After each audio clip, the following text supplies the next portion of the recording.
Здравейте на любимата ми лекция. Ресурс първи – почвата.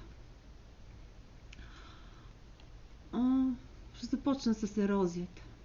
Какво се случва, когато почвата е гола и когато няма живи растения там? В крайна сметка, голата почва замръзва през зимата. През пролетта и есента я влачат дъждовете, а през зимата замръзва. Всичкото това са фактори, причиняващи тежка ерозия. Оказва се, че в дивата природа гола почва няма и точно поради тази причина по-скоро на нашите ниви ще има ерозия, отколкото в дивата природа. Не, че и там няма, нали? Но то там пак се случва на места, където няма растения, където няма корени, които да я задържат.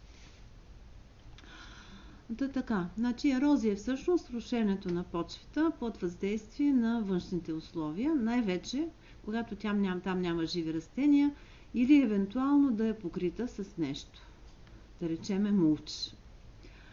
Дори би могла да ерозира и в нашите градинки, ако е твърде голо, твърде много се прекалява с обработките и така нататък. Сега, започвам с това, което разбира се на нас като градинари, като ще стартираме, ни е най-важно. Каква почва имаме в градината и коя е идеалната почва? Общо взето, идеалната почва в нея си има и пясък, и глина, и тя си, нали, и песъчлива глина с малко по-едри частички и така. Но в крайна сметка, ние винаги, като започваме, повечето от нас поне, имаме притеснение, че може да сме си взели място, където почвата не е достатъчно добра. На практика причина за безпокойство няма. Няма лоша почва, в която да ги няма всичките съдържащи се, нали, в Менделеевата таблица елементи, техните съединения. Има обаче почви, които не са имали добри стопани наистина. Както и разбира се, че в различните райони природата спрямо собствените си изисквания си е създала определен тип почви. Най-общо почвите са глинести, песъчливи и песъчливо-глинести. И глинесто-песъчливи също, в зависимост от това, което преобладава. Тук съм сложила един определител на пермакултуристите, това е идея, да се вземе в шепата мокра почва и да се опитаме да направим моливче. Ако това нещо, което сме взели, не може да се разточи, ами се рони и се усещат пясъчните частички, това е по-скоро песъчливо. Ако успеем все пак да разточим, обаче това е грапавичко, значи е песъчлива глина.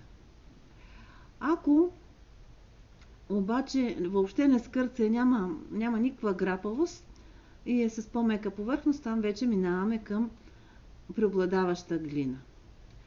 И има глини, които направо са меки като масло и въобще не скърцат. Там вече тотално си е, нали, сериозна глината. Това е определителя.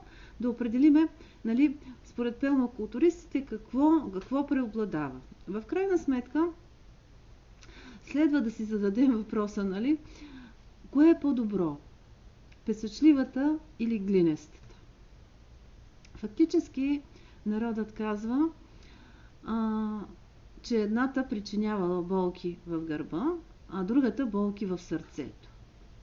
Какво означава това? Когато почвата е глинеста, наистина на нас ще ни се наложи малко повече да се грижим за нея, да има евентуални някакви първоначални обработки, а после ще се наложи да сложим повече органика, евентуално да слагаме сидерати, които да я разрохкват. Тоест, докато я доведем до състояние, в което ще стане идеалното за нашите градинки. Тоест, това би ни причинило болки в гърба. Това е глинестата почва. Когато става дума за по-песъчливи почви, те са по-ровкави, наистина, и нямат нужда от толкова много разрохкване, дори и в началото. Там няма да имаме болки в гърба. Но тук проблема е друг. Значи засадили сме си ние растенията, пуснали сме семената, всичко е тръгнало и като дойде лятото, дори да е сравнително дъждовно, когато е песъчлива почвата, водата много бързо слиза надолу и горния почвен слой много бързо просъхва. И тогава наистина растенията много страдат от това и ще се наложи доста да ги поливаме. Така де, болките в сърцето са от това, че растенията ни, като ги видим, те започват да страдат в определен момент, точно от засушаване, защото пясъка е пропусклив, пропуска влагата надолу.